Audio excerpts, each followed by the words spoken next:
नमस्कार, आदाब, जय भीम। दोस्तों, स्वागत है आपका देश के सबसे लोकप्रिय चैनल IBN न्यूज चैनल में। IBN न्यूज चैनल आज पहुंचा है पद्मश्री मोहम्मद रफी चौक। मोहम्मद रफी चौक किस जगह है ये लोग आप जानना चाहेंगे। मेरे सामने मौजूद हाई कोर्ट और मेरे पीछे की ओर मौजूद है महाराष्ट्र के मुख्यमंत्री श्री देवेंद्र फडणवीस का निवास स्थान यानी कि बंगला। लेकिन आज बात यह है कि पद्मश्री मोहम्मद रफी साहब की 46वीं बरसी है, तो 46वीं बरसी के मौके पे हमने चाहा कि रफी साहब के चाहने वालों को, रफी साहब के दीवानों को हम एक सौगात दे। तो हम आपके सामने पेश कर रहे हैं फिल्म इंडस्ट्री के प्लेबैक सिंगर जो नागपुर में अपना काम करते थे, लेकिन अभी वो हैदराबाद की जनता को अपनी आवाज से और संगीत से बहुत ही ज्यादा हैरान कर दे रहे हैं। और सबसे बड़ी बात है कि इनका नाम है जनाब M.A. Shakeel. M.A. Shakeel sir, आपका स्वागत है IBN न्यूज चैनल में। बहुत बहुत धन्यवाद आपका। मोहम्मद रफी साहब की 46वीं बरसी है। आपने उनके बेटे शाहिद रफी के साथ काम किया है और मोहम्मद अजीज के साथ किया और कई फिल्म स्टार ऐसे जिनके साथ आपने काम किया, यानी म्यूजिक की लाइन में, सिंगिंग की लाइन में। तो आज इस मौके पे आप क्या कहना चाहेंगे? मैं सबसे पहले ये बताना चाहूंगा कि रफी साहब के बारे में जब आपने सवाल किया है तो उनकी मकबूलियत का अंदाजा आप इसी बात से लगा सकते हैं कि आप 40 साल के बाद में आप मेरा इंटरव्यू आप ले रहे हैं। 40 साल के बाद रफी साहब की डेथ हुए 40 साल हो चुके हैं और रफी साहब की जो है शुरुआत जो है, रफी साहब की जबानी ऐसी थी कि भाई वो 11 साल की उम्र में रफी साहब एक फकीर के पीछे चले जाते थे। फकीर कुछ गुनगुनाता था। ये इंडिया की बात है कि कहीं और की बात? ये इंडिया की बात है। जो उनके गांव कोटला सुल्तान सिंह उनका जो पंजाब में गांव वहां पर थे, और वो 2 लाइन मैं आपको थोड़ा कोशिश करता हूँ कि वो फकीर जो बोलता था वो मैं आपसे सुनाता हूँ कि भाई धन दे दिन चार निमाए, धन दे दिन चार। माशाल्लाह, क्या बात है। ये वो फकीर गुनगुनाया करता था। रफी साहब को ये फकीर का आवाज इतना पसंद आता था कि उनके पीछे पीछे चले जाते। जैसे कि रफी साहब ने अपनी जिंदगी में 28,000 से भी ज्यादा गीत गाए और लता मंगेशकर के साथ सबसे ज्यादा गीत गाए हैं, क्योंकि मुझे तो मालूमात नहीं है, मैं रिपोर्टर हूँ, आप उसी लाइन में है। बिल्कुल बिल्कुल। एक समय ऐसा आया कि रफी साहब और लता मंगेशकर की कुछ अनबन हो गई और वो कुछ खास नहीं, एक रॉयल्टी को लेके हो गई थी कि लता जी चाहती थी कि रॉयल्टी मिलना चाहिए। रफी साहब उसके खिलाफ थे कि भाई हमने गाना गा लिया, हमको पैसा मिल गया, प्रोड्यूसर ने दे दिया, अब रॉयल्टी नहीं चाहिए। बस इसी बात के लिए थोड़ा मनमुटाव हो गया था, लेकिन 2-3 साल के बाद में वो शॉर्ट आउट हो गया था।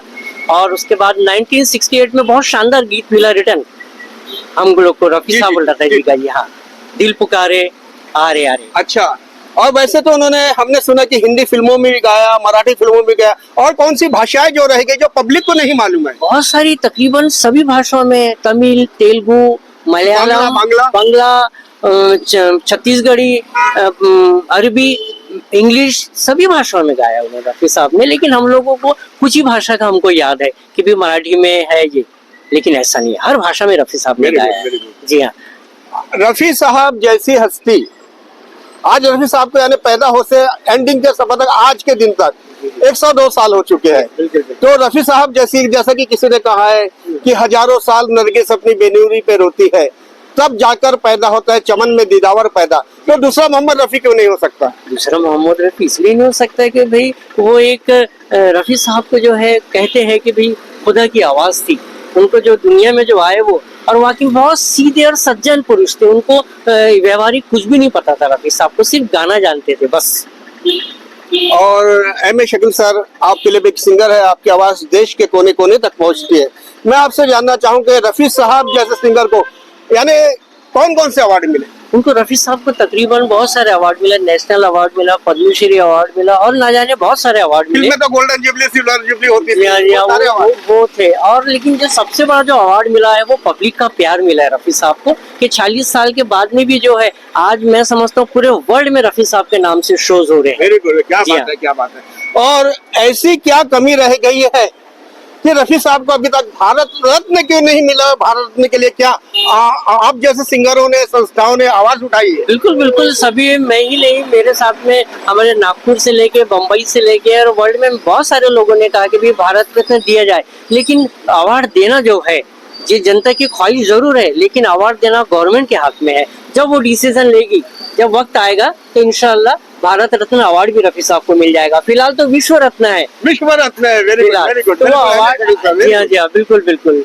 और क्या बोलते हैं आप, रफी साहब की कब्र पे कभी गए हैं क्या दीदार हाँ, करने? बिल्कुल गया हूँ, मेरा जाने का मौका मिला मुझे, और मैं गया रफी साहब की कब्र पे, और मुझे बहुत, यानी मतलब मैं मेरे अल्फाज नहीं निकल रहे थे वहाँ कब्र पे। मैं क्या बोलूँ, क्या करूँ मैं।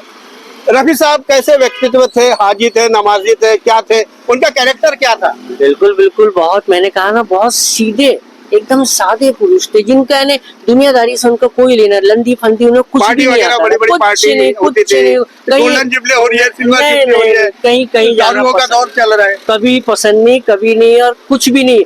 एक जिंदगी में रफी साहब ने कभी हाथ नहीं लगाया। हाँ, लेकिन गाने आप सुन लीजिए, शराबी वाले कोई भी, क्या ऐसा लगेगा कि भाई बिल्कुल मस्त होके गा रहे हैं रफी साहब। और गरीबों की मदद कैसे करते थे कि नहीं करते थे, क्योंकि पैसा तो खूब कमाते थे, एटीएम। हाँ। मोहम्मद रफी साहब को फिल्म इंडस्ट्री के जो डायरेक्टर थे, जो फिल्में बनाते थे, मुगले आजम बनी, सुपर डुपर हिट, और कई फिल्में बनी, मुकद्दर का सिकंदर, ये तो एटीएम समझते थे। तो रफी साहब यानी सही में एटीएम थे क्या उन लोगों के लिए?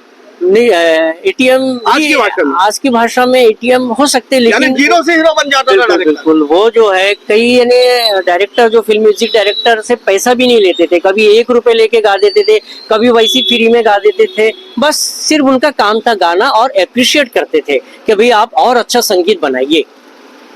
जनाब एम ए शकील साहब, बहुत ही बढ़िया, नागपुर में उनका काम चल रहा है, लेकिन नागपुर छोड़ के उन्होंने हैदराबाद को चुना। क्यों चुना आपने हैदराबाद को? नागपुर में तो आपकी बहुत पहचान थी। नहीं, नागपुर फिल्म इंडस्ट्री में भी आपकी पहचान पूरा थी। हिंदुस्तान हमारा है। हम कहीं भी, नागपुर के जो है, नागपुर में की जनता में जो है प्यार जो मिलने के बाद में हैदराबाद, मुंबई, वहाँ भी बहुत प्यार मिलता है। तो जैसे रफी साहब पूरे वर्ल्ड में घूमते थे, मेरी भी कोशिश है कि मैं वर्ल्ड टूर करूँ, घूमते रहूँ मैं।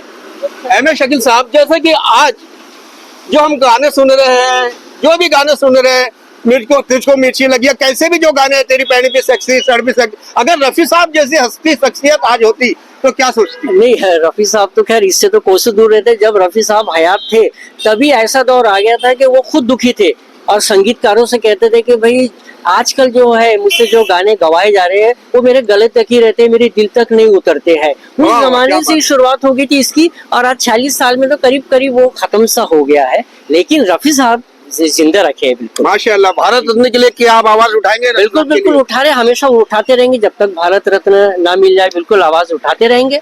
जब रफी साहब का इंतकाल हुआ था तो बारिश बहुत आ रही थी। तब भी बारिश आ रही थी, और आज भी बारिश आ रही है। माशाल्लाह, और ये बहुत बारिश अच्छी बात है। में अनु भाई, ये आपकी शिद्दत में देख रहा आप हूँ फिल्म एक सिंगर है, मैं आपके सामने खड़ा हूँ। बिल्कुल, फिल्म इंडस्ट्री की बड़ी बड़ी हस्ती रफी जी, साहब के बेटों के साथ आपने काम बिल्कुल, किया है, बिल्कुल, बिल्कुल। शाहिद रफी के साथ काम किया है, मोहम्मद अजीज के साथ काम किया है, और कई बच्चों को ट्रेनिंग भी दे रहे हैं, हैदराबाद में भी बहुत धूम मचा रहे हैं। एक और- खिराजा की रहा, क्या बोल रहे हैं? और एक मैं कहना चाहूंगा, रफी साहब का नाम आया, और हमारे नागपुर से एक मैडम है उषा तिमोथी मैम, जो कि प्लेबैक सिंगर है, और 13 साल की उम्र में उन्होंने 1965 में एक गीत गाया था कि रफी साहब के साथ में। अच्छा। वो गीत था कि वही तू रात खड़ी थी छत पे, नहीं शाम मैं समझा कि चांद निकला।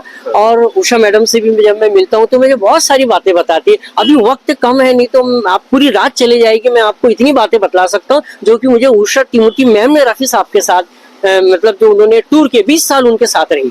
रफी साहब की 46वीं बरसी पे आपके शो कहाँ का है? मेरे शो जो है फिलहाल तो मैं भी यानी छत्तीसगढ़ जाने वाला हूँ, हैदराबाद भी जाऊंगा मैं, और नागपुर में फिलहाल घर से ही खिराजे अकीदत में 2 दिन की छुट्टी पर मैं आया था। 1 तारीख को फिर से मैं हैदराबाद चले जाऊंगा। जनाब एम ए शकील साहब, आप देश के कोने कोने में घूमे हैं, लोगों ने आपकी आवाज को सराहा है, संवारा है, सजाया है, और आपने म्यूजिक के माध्यम से भी बहुत अच्छा रोल अदा किया है। जाते जाते पद्मश्री मोहम्मद रफी चौक से मोहम्मद रफी साहब के बारे में आप खिराजे अकीदत अगर पेश करेंगे देश के लोगों के सामने, IBN न्यूज चैनल के दर्शकों के सामने। बिल्कुल बिल्कुल बिल्कुल।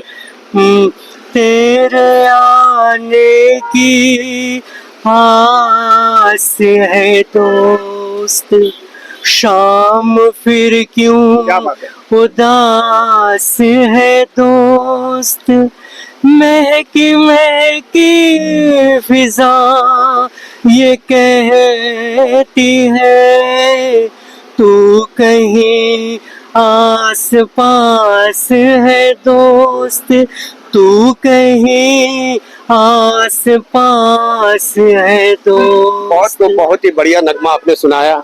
रफी साहब आज हमारे बीच में नहीं है, लेकिन उनके 28,000 गाए हुए गीत एम ए शकील सर के साथ और कई लोगों के साथ हम सुनते रहते हैं, गुनगुनाते रहते हैं। और आपका IBN न्यूज चैनल से बात करने के लिए दिल की गहराइयों से हम सर झुका के आपका अभिनंदन करते हैं। बहुत बहुत शुक्रिया, thank you M A Shakeel sir. बहुत बहुत धन्यवाद आपका।